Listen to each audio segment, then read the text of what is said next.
Kemudian satu lagi ialah dia kata menetapkan masa. Ya, menetapkan masa, ya.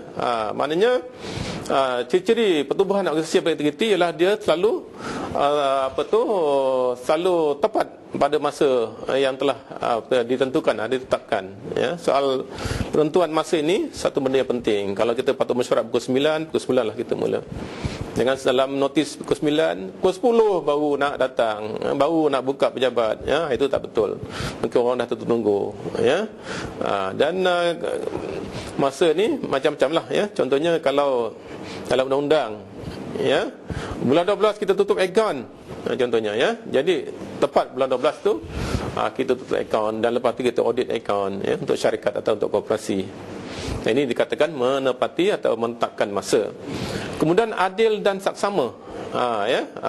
Organisasi yang berintegriti adalah organisasi yang ada ciri-ciri keadilan dan kesaksamaan di situ.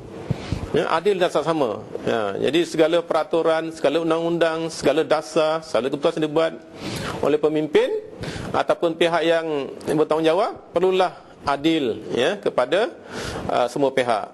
Kalau koperasi, kita mesti kena adil kepada ahli-ahli koperasi, ya, adil kepada kaki tangan koperasi, adil kepada pelanggan kita. Jadi kalau ada ciri-ciri keadilan dan kesaksamaan, maknanya organisasi atau pertubuhan kita ada merupakan pertubuhan yang berintegriti.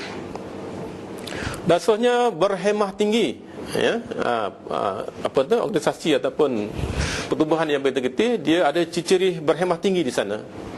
Maknanya para pemimpin, ya, para ketua, ya, para pengurus, mestilah ada menunjukkan hemah yang tinggi, ya. Berhemah tinggi ni maknanya kita kena bertanggungjawab, kita ada ciri-ciri kepimpinan pada dia, ciri kebertanggungjawaban, ya, dan juga melakukan sesuatu mengikut, ya, perundangan dan juga etika yang telah ditetapkan. Dan seterusnya kita ada ciri-ciri keterbukaan, ya, openness. Jadi salah satu lagi ciri integriti organisasi ataupun pertubuhan yang berintegriti dikatakan dia sentiasa terbuka, ya. Kalau ada perkara-perkara yang tak betul dalam organisasi itu, ada pihak nak buat kritik, buat cadangan, ya, silakan terima. Ya, kalau cadangan itu cadangan membina, ya, kita perlu ambil dan juga buat kajian, dan perlu kita buat penambahbaikan atau improvement terhadap komen ataupun komplain yang diberikan oleh pelanggan kita, ya. Jadi kalau openness ini juga maknanya kita juga membuka idea-idea baru, ya, membuka perspektif baru ataupun cara berfikir yang baru. Ini penting pada saya kerana dia juga berkaitan dengan aspek lain, contohnya survival pada syarikat atau organisasi kita sendiri. Jadi kalau kita tidak terbuka, ya, minda kita tertutup, kita tak menerima idea-idea baru, maknanya mungkin satu hari organisasi kita, ya, tidak akan berkembang dan tidak dapat kompetitif ataupun tidak dapat menandingi, ya, pihak-pihak lain dalam pasaran terbuka ini. Jadi dan seterusnya integriti dalam organisasi juga dikait dengan setia dan mengutamakan kepentingan awam, ya. Jadi sebagai satu organisasi yang berkaitan dengan manusia, contohnya dalam koperasi, juga syarikat, ya, kita juga berinteraksi, ya, dan juga kita berniaga, ya, menjalankan urus niaga, transaction dengan pihak luar, hanya orang awam lah. Orang awam ni sama ada pelanggan kita sendiri ataupun orang yang tidak punya pelanggan, kita ada kepentingan ke sana. Dan kita juga perlu, ya, melakukan sesuatu tindakan-tindakan atau dasar-dasar yang tidak against, yang tidak bercanggah dengan kepentingan masyarakat, ya. Contohnya dalam syarikat atau dalam koperasi, kalau kita ada aktiviti atau projek atau program, ya, yang boleh bila kita laksanakan aktiviti itu, dia contohnya memberi atau membawa kemudaratan kepada masyarakat, ya, kepada orang awam, itu adalah tindakan yang tidak integriti. Contohnya kalau kita ada kilang, kemudian kita ada pemprosesan, ya, sisa-sisa prosesan tu kita buang ke sungai yang boleh mencemarkan sungai, itu satu tindakan yang tidak berintegriti kerana dia bercanggah dengan kepentingan awam. Jadi itu kita tengok. Jadi tuan-tuan dan puan, ya, antara saya ulang balik, antara ciri-ciri organisasi yang berintegriti ini ialah, pertama, dia mestilah konsisten, ya, telus dalam tabik urus dia. Yang kedua, dia mesti ada ciri kepertanggungjawaban atau accountability, ya, dalam kalangan pemimpin dia. Yang ketiga, dia mestilah menepati masa, menetapkan masa, ya. Yang keempat, dia perlu ada ciri keadilan dan kesamaan di sana, ya. Yang kelima, organisasi itu perlulah, ya, ataupun pemimpin dalam organisasi itu menunjukkan ciri-ciri yang berhemah tinggi.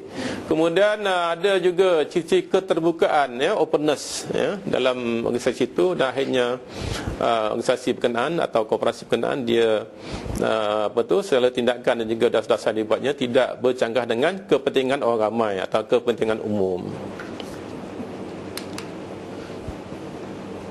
Dan saya suka sentuh sikit, ya, daripada pendapat penulis-penulis yang lain, ya. Contohnya Brankett tahun 2004. Dia kata integriti korporat, ya, dikaitkan dengan organisasi yang berfungsi akan melaksanakan fungsi-fungsinya selaras dengan visi dan misinya. Ya, maknanya dikaitkan dengan fungsi dan visi dan misi. Ini penting, ya, untuk orang kata survival pertubuhan ataupun syarikat ni. Dalam syarikat tu, kalau dia menetapkan apakah wawasannya, visinya, dan dia telah menetapkan misinya, ya, selaras dengan fungsinya, maka dia boleh dikaitkan dengan organisasi yang berintegriti. Maknanya integriti korporat, ya, atau organisasi ataupun syarikat yang berintegriti, dia akan dapat, ya, melaksanakan fungsinya selaras dengan visi dan juga misinya.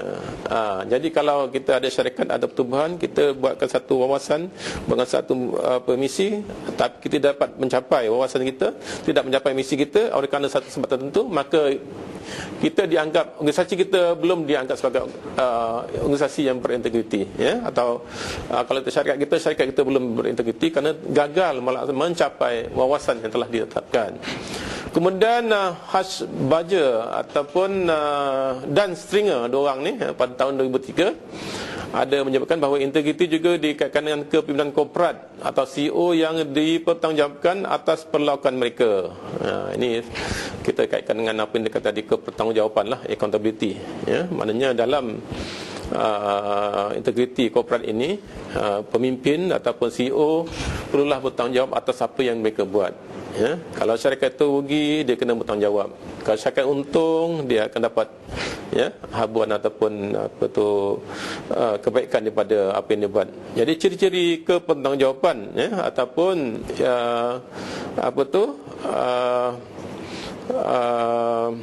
pemimpin yang bertanggungjawab tentang apa yang telah dilakukannya dalam organisasi itu juga dengan satu ciri, ya, integriti korporat.